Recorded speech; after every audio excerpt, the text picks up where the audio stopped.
Women are actually conceiving babies with the help of a worm. It's a stunning new study involving pregnancy and parasites. Our chief health editor, Dr. Partha Nandi, joins us now to tell us all more about it. Is the stuff you learn on 7 Action News, isn't it? It's amazing. Yeah. The BBC says there's research involved in people who have a type of roundworm infection. Experts spent 9 years studying almost 1,000 women in Bolivia, where about 70% of the population is reportedly infected with a parasitic worm. Now, researchers determined that that kind of infection can lead to families having an extra 2 children.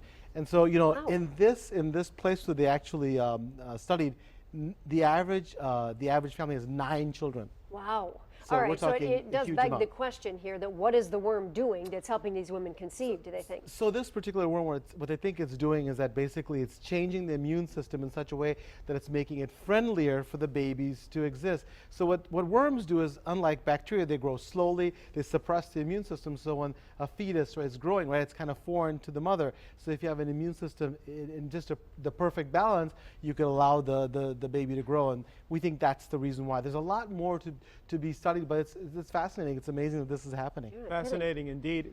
The benefits, though, not just with fertility. We've heard a lot about worms being used with other things, even IBD. Exactly. FDA, though, very hesitant about allowing this kind of treatment. Well, because one thing we don't want people to do is go out and get infected to have a baby, right? So people are watching, okay, so if I can get this infection, because people are really spending a lot of time and effort, money to get pregnant. So I don't want people to think that's the case, because the infection can also lead to problems. What we'd like to do is now take the effect that the worms have, and then how can we replicate it with a treatment? So how can the immune system be put in that same way without having an infection? That's the key. Probiotics, maybe? Well, it is, you know, but probiotics are more bacteria. This is actually a worm.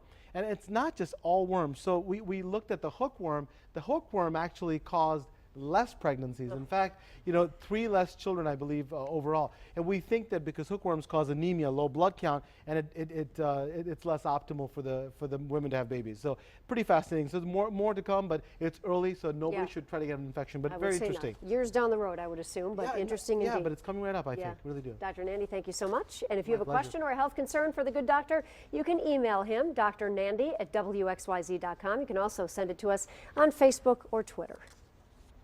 All